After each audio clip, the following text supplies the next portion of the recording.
Nakipag-usap ako sa licensed nurse na walang takot. Bakit? Kung anong sinabi niya, sinabi ko. Di parang ako nagsabi, mga ako matanong. Tama. Di ba po? So, guys, sa lahat ng sinabi ko sa mga bata, lalo na sa mga bata, tayo kasi, di ba? Ano ba naman yung kayo-kayo, mag-uusap kayo na nagtatawag kami kayo, oh, listen ka, wait till I'm driving my car eh. Mamaya na lang. Ang sarap sa feeling eh. Tsaka ako kasi, namulat ako sa family namin, na-giver kami. Kahit nung wala kami, nawalan man kami, kapit sa bahay, pulo. Pero the reason po we can give is visit kasi tayo. Bakit? Kasi po, we consume more than we earn. E pag malaki ang pera mo, may pagpapok sa bahay, ang sarap ng magbigay, sobra. Di ba po? Makatulong sa iba, masarap sa feeling mo. Di ba po, marami kang pera, marami kang magagawa, hindi lang magagawa masama. Pero, di ba, makakatulong sa iba. At yun naman yung purpose, di ba, kung bakit ako nag-boy. I want to help my ministry sa church. Yung book na naging reason ko. For now, yung why ko. And to give you po, yung bago lang po ako sumali, sa mga bago, may paraan po kasi talaga. Ako po, batang-bata, yung sinasabing Princess kanina na laro niya, Build Up the Wheel. I have my PSP that time and it was so precious for me. Ang ginawa ko po, sinala ko. Kumuha ako na, nagkaroon ako ng pera, nag-join ako. May reason po eh. Di ba kung hindi pa natin magawa yung pag-join, paano po yung pangarap natin? Di ba po? Tama po ba? Tama po ba? Diba? So ako po, talagang mangarap lang po tayo eh. Lagi po ako sinasabi sa mga kabagis ko, ito po yung iiwanan ko sa inyo. Keep the fire burning. Kasi paglabas ko dito, maraming tao, bibisita ng tubig yan eh. Bubugahan niya ng hangin eh. Pero anong gawin nyo? Yung hawak nyo, siyempre nyo ng pangarap nyo lang, hindi ko lang mapagay. Diba? Doon pa rin. Diba? Ang sarap po talaga eh. And by the way nga po pala, ito pong S na to is, kotse po talaga to. Way po yan para madali nyo makuha yung pangarap nyo. S po yan, kaya po Ferrari yan, sobrang bilis yan. Ferrari po to. May mga susi na po, paglabas nyo, kanya-kanya na lang po kayong kuha. Ngayon, ang tanong ko lang po sa inyo, sasakay ba kayo o sasakay kayo? Para saan? Yun! Buhay Milyonaryo! I just want to my dad po, my mentor, my motivator, and by all na nagmulat po sa akin, may kasalanan po kung bakit po ako ganito ngayon. Siya po talagang may kasalanan eh. Minsan po, let's go ako. Daddy, thank you. So, yun po, I just want to call my dad para po to give us some, tips to how to become success in this business.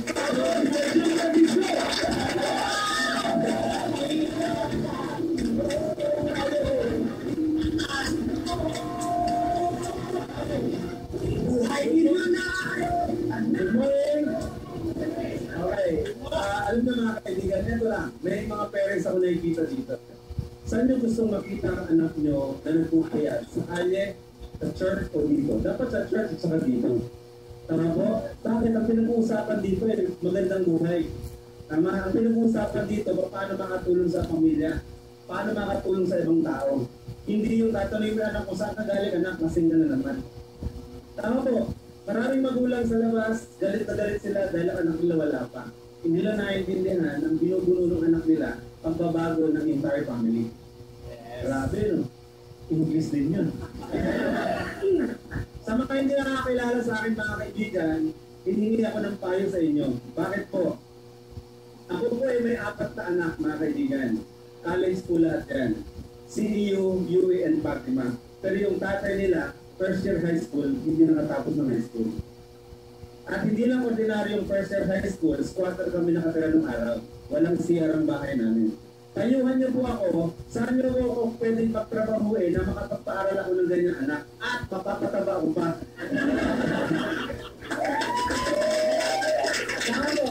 Pero lahat naman yung mga kaibigan, yung first year high school na tatay nila, lahat sila nadala ko na sa Hong Kong. At yung first year high school na tatay nila, mga kaibigan, nagtatrain ngayon ng Montero Sport. Yung first year high school na tatay nila, mga kaibigan, nakapag-travel na kasama yung asawa ko sa Europe doon. At yung first year high school na tatay nila, wapo din. Gulong Paris! Relax, hindi pa ito siya. So mga kaibigan, ito lang. Kung first timer ka ngayon, naging first timer din kami dati. Tama? Alam mo, ginawa lang namin, pinaniwalaan lang namin. Ako mga kaibigan, wala po akong diploma. Pero imagine mo yung anak ko nakakapagpaaral. Hindi ko sila, kasi angas may estudyante dito, huwag na huwag yung bibiguin ng parents ninyo. Kasi bakit? Angas naming mga magulang na mayroong diploma at nakatapos sa aming mga anak. Pero ang pakiusap ko lang sa inyo, huwag ka na magsunog ng kilay sa pag-aaral. Bakit? Ang requirements ng tres. Anong gagawin sa sobra? Tama? Ang nagkakapon ng mataas na grade, yan yung gustong magtrabaho sa kumpanya. Tama? Pero yung nagkakapon lang ng dapat-aral at makapagtapos, matuto lang sa buhay at pagkatapos magdinegosyo. Tama po? Okay, itaas ang kamay ng mga magulang. Okay, ito lang tanong ko sa inyo. Sagutin nyo sa isip nyo lang to eh. Sa isip nyo lang. Kaya natin pinag-aaral ang ating mga anak kasi gusto natin magkaroon sila ng magandang buhay. Tama po? Yes. Ito magandang buhay. May sariling bahay na maayos, may sariling sasakyan na nagagamit tuwing namamasyal, may pera sila at kung may puros pa nakakapag-abroad. Tama po? Yes. Ang anak mo hindi nakapagtapos pero lahat na nakuha kaysa dun sa may diploma na wala naman yan. Papiliin kita, isang matalinong professor o Bill Gates ang anak mo. Bill Gates. Bill Gates. Mga kaibigan, mga magulang, exercise ng pinaglalabanan natin. Tama po. Kung ang anak mo ay merong magandang buhay, maniwala ka sa hindi ka tatanggi kahit di yan makapagtapos. Kaya ko sinabing huwag ka nang magsunog ng kilay. Anak, bakit? Simple lang. Kung makukuha mo naman ang pangarap mo dito sa Sunday, walang problema yon. Angas lang naming parents na may nakasabit sa dingding na diploma ng anak. Pumunta ka nga sa probinsya, nakalagay ito, no? Sa dingding sa labas, si attorney ganyan, si doktor ganyan, si ganun. Pero ang bahay nila, kubo. Tama? Angas yun eh. Pero ito lang, estudyante, mga anak, mag-diploma ka, bago mo ibigay ang diploma mo sa nanay mo, sa tatay mo, samahan mo na ng cheque kasi kumikita ka na sa Sunday. Kaya yung anak ko, nung nagpa-aral siya, sinabi niya sa akin, Dad, ayoko na mag-aral kasi hindi ko nakikita yung sarili ko na magiging empleyado ako pag-graduate ko. Sabi ko, anak, may tip lang ako sa'yo.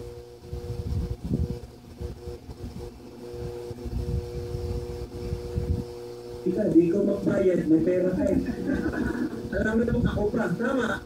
So mga kaibigan, mag-aaral ka, regalo mo yung diploma ng tatay mo, ang nanay mo. Pero gusto ko mangyari, sunugin mo yung kilay mo dito kung paano kayo maman. Para maging milyonaryo. Bakit? Pag ikaw yung maman, damay-damay lahat yan, pati magulang mo. Ang sarap ang feeling, ikaw na anak, nagbibigay ka ng 10,000 every month sa nanay mo. Nanay, pakunahin mo ng buhok mo, mag-parlor lang. Tatay, bibili ka ng kotse, eto para sa'yo. Ang sarap ng feeling na gano'n. Yeah! Sabi, no? Kaya lang, malaki. Kunin mo rin networker na babae. Bakit? Kasi kung hindi networker na babae, hindi niya maintindihan. Bigay lang siya ng bigay. Bigay ka ng bigay sa nanay mo. Sabihin naman ng babae, paano naman yung sa akin? Kailangan networker din siya.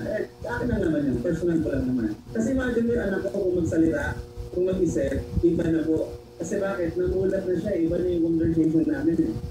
Huwag na huwag lalabas sa isip ko na paano ko i-invest, wala ka akong pera. Hindi ko po remember yun. Ano ginawa ko sa kanya? Ay, bahala ka. Ang ginawa niya, sinala niya yung BSB niya. Kasi para magkaroon ng burot. Etong tanong, nakita ko tuturuan ko kayo paano magpa-member. Kuya, nakita ko, burahin ko lang ito ha. Alam mo, nung ako'y sumali sa networking, wala pang PowerPoint. Ako lang sir, okay lang. Wala pang PowerPoint on. Ginagawa namin, ganito katulad ng ginagawa ni Sir Val. Okay, ni Upline Val. Kaya lang, nung ako'y unang sumali sa network marketing, itago natin sa pangalang Forever Living. Tago natin kami ngayon. Okay, ganito ako magpula noon. Tapos, pagtingin ko, yung 20, 15 na lang. Hindi, okay lang. Maya-maya, habang nagbubura ako, 10 na lang. Di, sige lang, okay lang. Maya-maya konti, 5 na lang. Sa samaang palad, pag ganyan ako, 1 na lang. Alam mo, anong ginawa ko? Ganyan na ako magbura. Pagka naalis. Pagka naalis. Alam mo, pagkatapos kong magbura, sabi ko sa kanya, pare, may senyas dito, nayayaman ka. Sabi niya, sir, bakit? Kasi kanina 20 tayo. Naging 10, naging 5, ngayon 1 na lang. Bigyan mo ako ng matinding dahilan kung bakit ka nagpaiwan. Alam mo, sabi niya sa akin, sir, ako pong janitor dito. Hinihintay ko kayong matapos, nilipit ko na yung bangko. Sabi, no? Okay, now guys, ito yun, sir, tito, daddy, kuya, wala naman akong pera eh. Di ba pinakita dito? Pwede kami maging member dito sa 4,538. Tama? Bagamat mayroong business strategy na ituturo si Akban sa inyo kanina, pero ito lang muna pag-usapan natin. Okay, tanong, kahit sunugin mo ako, first timer, gusto makita yung kamay ng first timer. Okay, kahit sunugin mo ako, hindi ako makangamoy pera. Okay? Alam mo na notice ng mga kaibigan,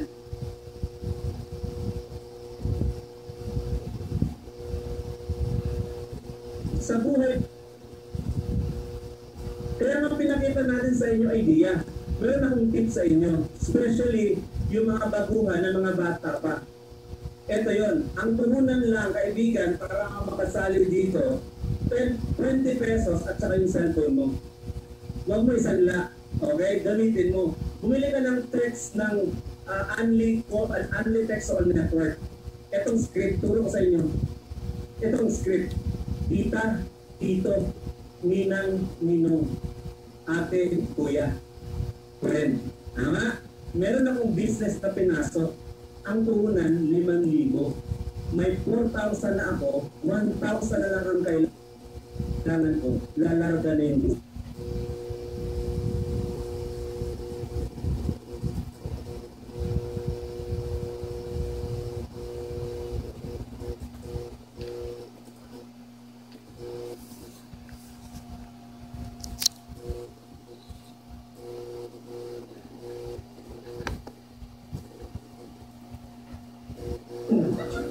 Tama? Siyempre, Unli, di ba? Siyempre, ang hirap mangutang ng 5,000 sa isang tao. Tama? Mabigat. Pero 1,000, medyo magaan. Ito masaya. Pag nag-reply silang lahat, may 200,000 na. Ito pang mag-franchise. Tama? O, ito malungkot. Eh, paano? Hindi ako naniniwala sa malas sa swerte. Paano kung medyo minalas ng konti, walang nag-reply? Susuko ka? Dapat huwag kang sumuko. Kaya pala ang mga tao hindi nagtatagumpay sa buhay kasi laging nakadwell on the problem, not the solution. English yun. Okay. Sa problema nakatingin, ito yung solusyon. Ang solusyon, kaibigan, yung 1,000 hatiin mo. Dahil unli-text ka naman, isend ko ulit, 500 na lang. Lalaratan yung business ko, babayaran kita next month. Isend mo ulit sa 200 friends, boom! Siyempre, lumihit. Pag may nag-reply, may 100,000 ka. Tama ba? Tama o correct? Correct. Okay. Eh paano? Kung sa 500 walang nag-reply, susuko ka? Dapat hindi. Anong solusyon? Hatiin. Ito, 250 na lang. Lalarga na yung business ko. Alam mo yung iba, ito sasabihin sa iyo, grabe ka naman, 250 lang, iutang mo pa. Punta ka ito, bigyan kita ng 300. Wala kang utang. Tama? Kasi kami mga maedad na, tapitan mo kami, wala ako. Ano to eh, pre-hazing ko to sa inyo eh, wala ako. Kahit may pera ka, kung gusto mo maging successful talaga sa business, itabi mo. Mag-hazing ka, mamutang ka. Kasi ang negosyante mga kaibigan, itong building, hindi ito pinatayo illusion ng cash. Inutang niya ito. At ang nagbabayad ng utang ni illusion tayo, pinag-rent dito. Tama? Yan yung hazing ko sa mga tao interesadong mag-business. O ito ngayon, 250. Walang nag-reply.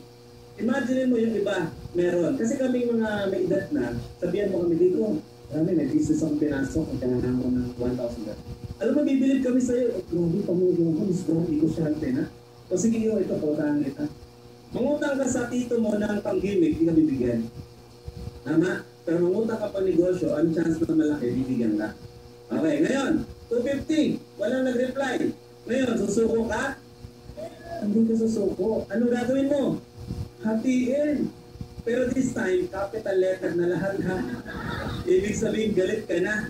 125 na lang! Lalarga na yung business ko. Alam mo, pag sinet mo sa 200 friends yan, boom! Pag nag-reply lahat, may 50,000 pesos ka. Eto naman, kidding aside, lahat sila lista mo. At ang mabayaran mo, kaibigan, yung makulit maningil. Bayaran mo. Lahat sila babayaran mo eh. Pero ang babayaran mo lang, yung makulit. Okay, now, eto na yun. After 2 years, yung namutangan mo na hindi niya na inalala, kinalimutan na, 125 eh. Pwede mo nga gawin yan sa April Fool's Day eh, tama? Okay, ito gawin mo. Alin, ito na nga pala yung 12,000. Yung utang ko sa'yo, kailan ka nagka-utang? Remember, 2 years ago, may utang ako 125 sa inyo. Kasama na interest dyan, meron ako. Bibili pa tayo yun. Tama.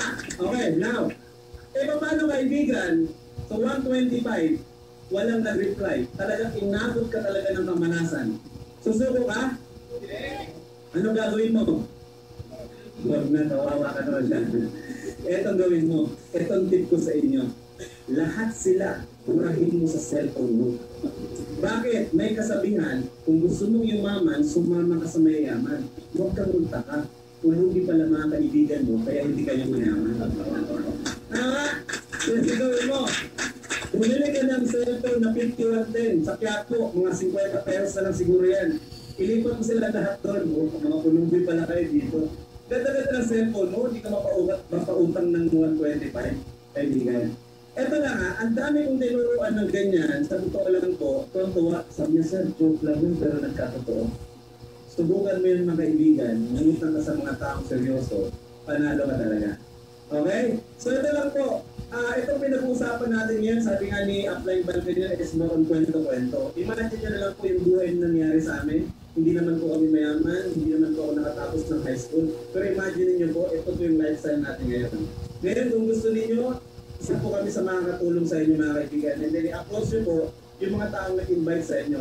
Blessing po yan. Bakit po? Dalawang word po kinalimutan ko, gumanda po ang buhay ko. Number 1, walang aksidente. Everything happened with purpose. Ibig sabihin, inalaw ka ni God, magkita tayo kasi marami ka ng prayer. Ito na po yung sagot. Pangalawa, walang imposible. Bakit? Ako po yung living testimony mga kaibigan na hindi po nakatapos ng high school, isang first year high school, isang squatter nakatira, pero ito po, driving my brand to Montero Sports. At hindi lang yan po, driving my dream bike po. My bike today is Ducati. Kumain po, ang asawa ko mga kaibigan ay travel ko sa Paris. Doon ko siya nahalikan, napataas yung paa niya ganyan. Grabe, no? Sarap lang umalik doon. Grabe. At itong din ko lang. Pagdating nyo sa Paris, ako po, nung nandun po kami sa France, meron pong ulubi doon. Sa totoo lang po, hindi ko binigyan. Hindi nang hingi. Galit na galit ako.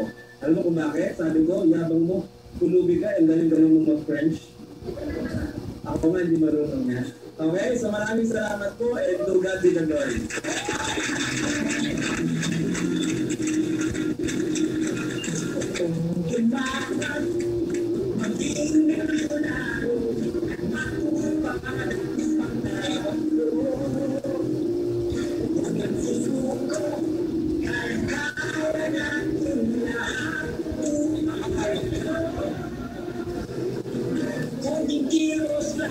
Kasing sipag lang, talumpay ang aking mga, ang laki ng sabi ko.